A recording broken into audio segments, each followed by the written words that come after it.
Hi అండి, welcome to Vijju home kitchen. ఇవాళ summer స్పెషల్గా మలై కుల్ఫీని ఇంట్లో ఈజీగా ఎలా తయారు చేసుకోవాలో మీకు చిన్న వీడియోలో చూపిస్తున్నానండి. వీడియోలోకి వెళ్ళే ముందు ఒక్క లైక్ చేయండి ఫ్రెండ్స్. ఇప్పుడు దీన్ని ఎలా తయారు చేసుకోవాలో చూద్దాం.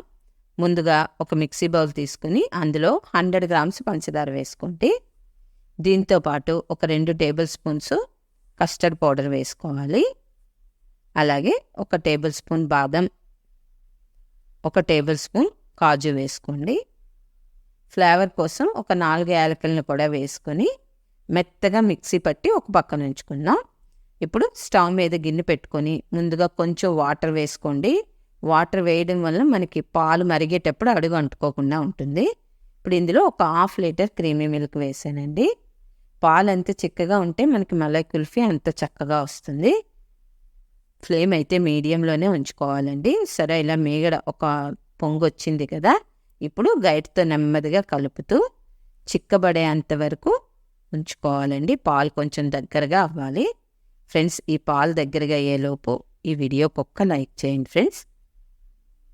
సరే, పాలు ఉడుకుతున్నాయి కదా, ఇలా ఉడికితే దగ్గరికి అయినట్టండి. ఇప్పుడు మనం ఇందాక మిక్సీ చేసి పెట్టుకున్న పౌడర్ని యాడ్ చేసేసుకుందాం.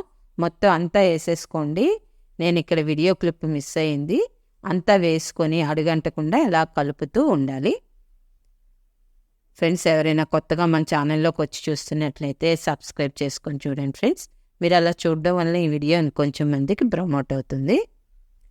సరే, చిక్కబడింది కదా, ఫ్లేమ్ అయితే మీడియంలోనే ఉంచుకోవాలండి. కొంచెం మాడినా మనకి కుల్ఫీ పాడైపోతుంది. ఇప్పుడు గైడ్ తిరగేసి చూసుకుని ఇలాగ వేలుతో తీసారనుకోండి, మీకు ఇలాగ కోట్ అయినట్టు కనిపిస్తే అయిపోయినట్టే. దించేసుకొని పూర్తిగా చల్లారాక బౌల్లోకి తీసుకోవాలండి. ఇప్పుడే అసలు ప్రాసెస్ స్టార్ట్ అవుతుంది. ఇప్పుడే మీరు కొంచెం కాన్సన్ట్రేట్ చేయాలి. ఇలాగ ఒక ఫాయిల్తో దీన్ని కవర్ చేయండి. మీ దగ్గర ఫాయిల్ లేకపోతే ప్లేట్ అయినా పెట్టుకుని ఒక 2 అవర్స్ పాటు ఫ్రిడ్జ్లో ఉంచి తీసుకోవాలి.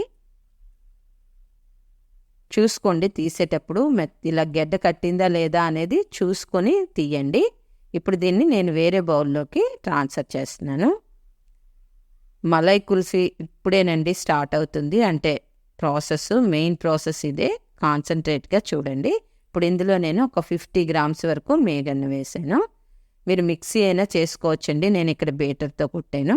చక్కగా నురగొచ్చేంత వరకు కూడా బీటర్తో ఇలా చేసుకోవాలి. ఇలా నురగొచ్చాక తీసేసి ఒక ఎయిర్ టైట్ కంటైనర్లోకి తీసుకోవాలండి. మీ దగ్గర అలాంటి కంటైనర్ లేకపోతే ఒక స్టీల్ బాక్స్లోకైనా, టైట్గా మూతుండే బాక్స్లోకైనా తీసుకోవచ్చు. ఇప్పుడు దీని మీద నేను డ్రై ఫ్రూట్స్ని వేసి టాపింగ్ చేశాను. ఫ్రెండ్స్, నాకైతే కుల్ఫీ చాలా బాగా వచ్చిందండి. తప్పకుండా ట్రై చేయండి ఫ్రెండ్స్. ఇప్పుడు మూత పెట్టేసి నేను ఓవర్ నైట్ ఫ్రిడ్జ్లో ఉంచానండి. మీరు ఒక 4-5 గంటల్లో కావాలి అనుకుంటే మీరు ఫ్రీజర్ కొంచెం హైలో పెట్టుకొని తీసేసుకుంటే సరిపోతుంది. ఇప్పుడు నేను మార్నింగ్ తీసానండి. చక్కగా వచ్చింది, చూసారా ఫ్రెండ్స్. మీకు నచ్చినట్లయితే లైక్ చేసి మీ ఫ్రెండ్స్కి, రిలేటివ్స్కి షేర్ చేయండి. అలాగే కొత్తగా చూస్తున్నాను, సబ్స్క్రైబ్ చేసుకొని చూడండి. Thank you for watching.